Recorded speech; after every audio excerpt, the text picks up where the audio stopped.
Hello student, हमने जो YouTube पर टेस्ट सीरीज चला रखी है आपके यूके ट्रिपल एससी के एग्जामों को लेकर के, खासकर जो हमारा टारगेट है अभी वो पटवारी का री एग्जाम है, क्योंकि जहां तक है जो दिसंबर में आपका इसके एग्जाम होने की पूरी संभावना है, क्योंकि सेंटर वगैरह सारी चीजों को लेकर के इसकी तैयारियां शुरू हो चुकी हैं और दिसंबर में ये पेपर हो जाएगा। तो लगभग आपके पास 1 महीने का समय है।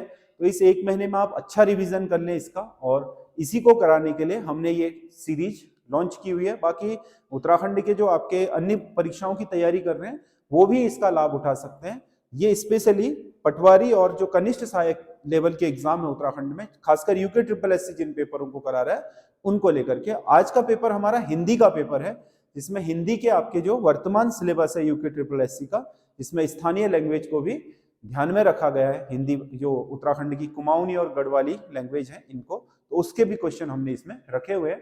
तो इसमें पहला क्वेश्चन है, निम्नलिखित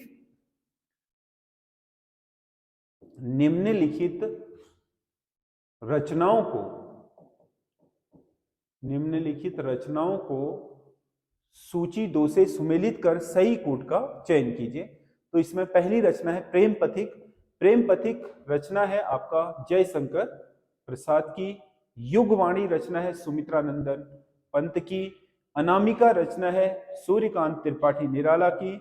युग चरण ये है माखनलाल चतुर्वेदी की। ये सारे के सारे आपके सिलेबस में है। तो ए का 3 हो गया, बी का 1, सी का 4 और डी का 2। 3 1 4 2, तो इसका सही आंसर होगा 3 1 4 2। तो इसका बी सही आंसर है, बी ये वाला। अगला, निम्नलिखित में से कौन सी एक संधि सही सुमेलित नहीं है? पद धन हति पद्यति सही है। सरद धन उल्लास सरदो उल्लास ये भी सही है। आपके ये जो व्यंजन संधि है उसके उदाहरण है। नव धन इक नाविक अयादि संधि ये भी सही है। यथ धन उचित यथोचित ये गलत है। अगर इसमें देखें तो यथ शब्द नहीं होता, यथा होता है। यथा धन उचित, इसमें आ और उ मिलकर के क्या बना देंगे? ओ बना देंगे। ये बनता है आपका गुण संधि में।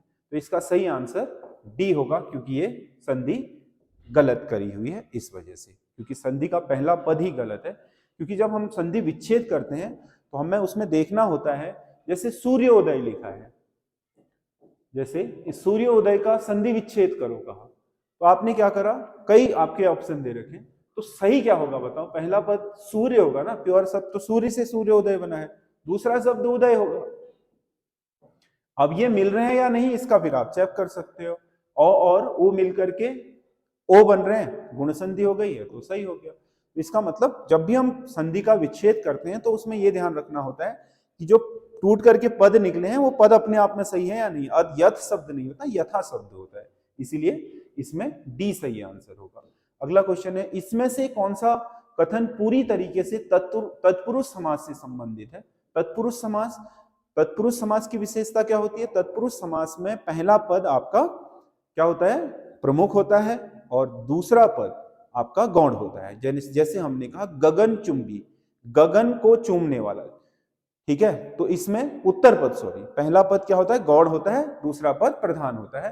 तो इसमें गगन चुंबी मतलब चूमने वाले की बात कर रहे हैं, गगन की बात नहीं कर रहे हैं। हथकड़ी, हाथ के लिए कड़ी, हाथ की बात नहीं बल्कि कड़ी की बात हो रही है। युद्ध आपका, जैसे आपने कहा क्या बोलते हैं इसमें तत्पुरुष में राजपुत्र कहा, तो राज शब्द महत्वपूर्ण नहीं है, पुत्र है, पुत्र की बात हो रही है, राजा का पुत्र यानी कि पुत्र की बात। उत्तर पद प्रधान होगा, इसमें प्रायः उत्तर पद प्रधान होता है। और जब भी इसको तोड़ोगे तो उसमें से कोई ना कोई कारक चिन्ह निकल करके जरूर आएगा। ये पहचान होती है किसकी?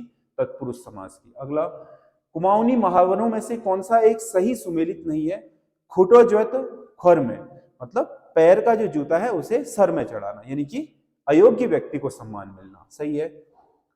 पन्यू की ज्यून जैसी, पन्यू मतलब पूर्णिमा की जो चांद होता है उसके जैसा, मतलब अत्यधिक सौंदर्य में, ये भी सही है। अगला, इतिश्री है गए, इतिश्री का मतलब खत्म होना है, किसी चीज का शुरू होना नहीं। शुरू होना तो श्री गणेश होना है, इतिश्री का मतलब खत्म होना। खुट अलजीण मतलब बंधन में पड़ना, यानी कि शादी ब्याह हो जाना या बंधन में पड़ना। तो इसका सी सही आंसर होगा। अदान क्या है? अदान जो शब्द है, अदान शब्द का मतलब होता है खाना पकाने के लिए चूल्हे पर पानी चढ़ा देना, अदान कहलाता है। तो इसका मतलब यह है कि चावल पकाने के लिए चूल्हे पर चढ़ाया गया पानी अदान कहलाता है। कहीं पर अधानी बोलते हैं, कहीं पर अदान बोलते हैं। गढ़वाल की तरफ नौ का प्रयोग ज्यादा किया जाता है, नौ की जगह णौ, णौ का अंत हो जाता है, मतलब णौ में अंत होगा नौ की जगह। तो ये सही आंसर है। तो ये अधान का मतलब पानी जब हम गर्म करने के लिए रख देते हैं चावल डालने के लिए, उसे अधान बोलते हैं। अगला अगला निम्नलिखित में से कौन सा एक विकल्प सभी एक ही शब्द के पर्यायवाची है? कौन सा एक विकल्प में सभी एक ही शब्द के पर्यायवाची हैं? तो इसमें भारत है, पार्थ है, धनंजय है, सहस्त्र अर्जुन है और गुडाकेश भी होता है। ये सब अर्जुन के हैं, तो ये एक ही शब्द के हैं, सही है। पूर्व काल, भूतकाल, विगत, गत, ये गुजरे हुए समय के लिए, ये भी सब पर्यायवाची है। मयू, पुंज, कर, मरीचि, ये सब किरण के पर्यायवाची हैं। तो सभी के सभी सही हैं। एक, दो और तीन सभी के सही विकल्पों में एक ही शब्द के पर्यायवाची हैं, कोई अन्यथा या अन्यत्र से नहीं लिया गया। कौन सा एक विलोमार्थक जोड़ा सही सुमेलित नहीं है? अर्पण, दर्पण। अर्पण का दर्पण नहीं होगा, अर्पण का होगा ग्रहण। अर्पण का मतलब किसी को देना, ग्रहण का मतलब किसी से कोई चीज लेना। तो इसका सही आंसर ए ही हो गया है, क्योंकि सही नहीं है कह रहा है। उस्ताद का चेला सही है, आदर्श का यथार्थ सही है, ईडा का निंदा ये भी सही है। अगला, अभ्रंश से आधुनिक भारतीय आर्य भाषाओं के विकास में कौन सा एक सही सुमेलित नहीं है? अभ्रंशों में सौरसेनी अभ्रंश पश्चिमी हिंदी सौरसेनी से ही निकली है, जिसमें राजस्थानी और पश्चिमी हिंदी आती है। अर्धमागधी अभ्रंश से पूर्वी हिंदी निकली है। मागधी अभ्रंश से पहाड़ी, मागधी से नहीं निकली है, मागधी अभ्रंश से पहाड़ी नहीं निकली है। पहाड़ी तो कुमाऊनी और गढ़वाली को कहा जाता है, ये भी सौरसेनी अभ्रंश से ही निकले हैं, उसी के ज्यादा नजदीक है। मागधी अभ्रंश से तो आपका जो बिहारी है, बिहारी भाषा है जो मूल रूप से, वो निकली हुई है, ना कि पहाड़ी। बिहारी और बंगाली निकली है मागधी अभ्रंश से। उपरोक्त सभी सही है, तो सभी सही नहीं है, सी गलत है। अगला क्वेश्चन है, सूची 1 को सूची 2 से सुमेलित कर सही विकल्प का चयन करें। उत्तराखंड के कुछ गीत विधाए हैं। बिटमणि गीत, बिटमणि गीत यहाँ विवाह गीत है। झोड़ा गीत नृत्य गीत है जिसमें सामूहिक नृत्य होता है। हुड़की बोल कृषि नृत्य है, कृषि में गुड़ाई के समय प्रयोग होता है। न्योली विरह गीत है, जो वन में गए हुए घसियारियों या फिर जो लकड़हरे होते हैं उनके द्वारा गाया जाने वाला। तो इसमें 1 का 1, 2 का 2, 3 का 3 और 4 का 4 सही है, तो ए आपका सही आंसर होगा इसका।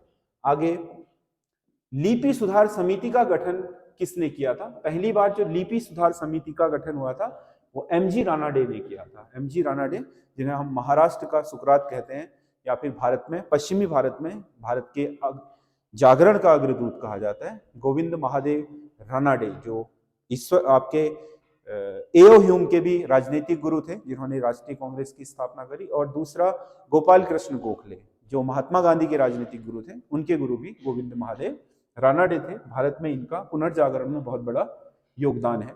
अगला, कुमाऊनी लोक संस्कृति विविध आयाम नामक पुस्तक के लेखक कौन है? कुमाऊं संस्कृति विविध आयाम जो पुस्तक है वो अनिल कार्की ने लिखी है। हिंदी का प्रथम कवि किसे कहा जाता है? हिंदी का जो पहला कवि है, खुसरो को तो आपका उर्दू का पहला कवि कहा जाता है। मीराबाई पहली कवियत्री हुई है। सरहपाद, हिंदी के पहले कवि हुए हैं सरहपाद, हिंदी भाषा के। अगला, निम्नलिखित में से कौन सा वर्ण केवल संस्कृत के शब्दों में आता है? अगर इनमें देखें तो केवल संस्कृत, यानी कि जो प्योर तत्सम में ही प्रयोग होता है, तत्सम शब्दों में, वो आपका शौ होगा। ये अधिकतर आप देखोगे, रेयर ही होगा, अगर कहीं बाहर होगा तो संस्कृत के शब्दों में ही ये प्रयोग किया जाता है। शुद्ध वर्तनी वाले विकल्प का चयन करें। लुढ़कना, तो इसका सही होता है लुढ़कना, ढ़। ये गलत वर्तनी है, ये ढीढ़ नहीं होता है, ढीढ़ होता है, ढीठ, तो ये भी गलत वर्तनी है। ये रुष्ट, रुष्ट नहीं होता है, रुष्ट होता है, तो ये भी आपका गलत वर्तनी है। ढूंढना, ढूंढना, ये सही वर्तक है। तो इसका डी सही आंसर होगा, डी। अगला क्वेश्चन है, निम्नलिखित में से कौन सा एक अर्थ के आधार पर शब्द भेद का प्रकार है? इसमें अर्थ के आधार पर 4 तरह के शब्द होते हैं, एकार्थी, अनेकार्थी, विपरीतार्थक और पर्यायवाची। एकार्थी, अनेकार्थी, विपरीतार्थक और पर्यायवाची ही आपके अर्थ के आधार पर शब्द के 4 भेद होते हैं। निम्नलिखित विकल्पों में से कौन से एक विकल्प में अर्ध तत्सम शब्द, अर्ध मतलब पूर्ण रूप से तत्सम भी नहीं है लेकिन तत्सम का थोड़ा विद्रा हुआ रूप हो, ना तो तद्भव हुआ हो ना ही तत्सम में हो, तो इसमें होगा वत्स, आज्ञा, कार्य, ये तो सब क्या है, पूर्ण तत्सम है। कारज, काज, कारज, कार्य से क्या बना है, कारज या आपका काम। अगला, लक्ष्य का अनेकार्थी क्या होगा? लक्ष्य का मतलब निशाना होता है, लक्ष्य को साधना, या लक्ष्य का मतलब उद्देश्य होता है, उद्देश्य पूरा करना, तो ए सही आंसर होगा। अगला, मंदिर, मंदिरा युग्म का उपयुक्त अर्थ वाला युग्म कौन सा है? मंदिर का मतलब तो पूजागृह हो गया, देवालय, ठीक है, और मंदिरा का मतलब होता है अश्वशाला, ठीक है, तो बी इसका सही आंसर होगा। अगला क्वेश्चन है, निम्नलिखित में से कौन सा सही सुमेलित नहीं है? किसी विषय को विशेष रूप से जानने वाला आध्यात्मिक, यही सही नहीं है। किसी रूप विषय को विशेष रूप से जानने वाला क्या कहलाएगा? विशेषज्ञ, ना कि आध्यात्मिक, तो ये इसका ही सही आंसर होगा। अनुचित यौन संबंध रखने वाला व्यभिचारी, सही है। यशी जिसका धन हो, यशस्वी, ठीक है। बाएं हाथ से किया कार्य करने वाले व्यक्ति को सभ्य साची कहा जाता है, ठीक है, तो ए इसका सही आंसर होगा। अगला, गढ़वाली कहावत, कख नीति कख माण, श्याम सिंह पटवारी कख जी जाना, मतलब इसका मतलब होता है, मतलब एक तरीके से अकेला चना बाहर नहीं फोड़ता, यानी कि एक अकेला आदमी क्या क्या कर लेगा, तो इसका सही आंसर होगा अकेला आदमी कुछ नहीं कर सकता, यानी कि इंसान को सामाजिक या सपोर्ट की जरूरत होती है। तो ये जो आपका प्रश्न पत्र है, इस प्रश्न पत्र के जैसे ही, और या जो हमारी चल रही है सीरीज, उसमें जीएस और उत्तराखंड के जैसे ही कंप्लीट आपको सीरीज चाहिए, तो हमारा ऐप है SS study app. SS study app में जाकर के आप हमारा जो फुल आपका कोर्स है, जिसमें आपका पूरे के पूरे 20 आपके फुल लेंथ के 100 नंबर के सेट दिए हैं, उन्हें आप टेस्ट सीरीज के रूप में और पीडीएफ के रूप में वहीं पर प्राप्त कर सकते हो। मात्र 250 रुपए में आप एसएस स्टडी ऐप को प्ले स्टोर से डाउनलोड करके उसमें स्नातक स्तरीय संयुक्त स्नातक स्तरीय परीक्षा वाला जो टेस्ट सीरीज है उसे वहां से परचेज कर सकते हैं, जिसमें आपके उत्तराखंड का ये जो आपका परीक्षाएं आयोजित होने वाली हैं, जो यूके SSSC करा रहा है, उनके ही पैटर्न पर और उन्हीं के जो सिलेबस है उस पर बहुत महत्वपूर्ण टेस्ट की वो सीरीज है, जिसे आप परचेज करके उसका लाभ उठा सकते हैं। धन्यवाद।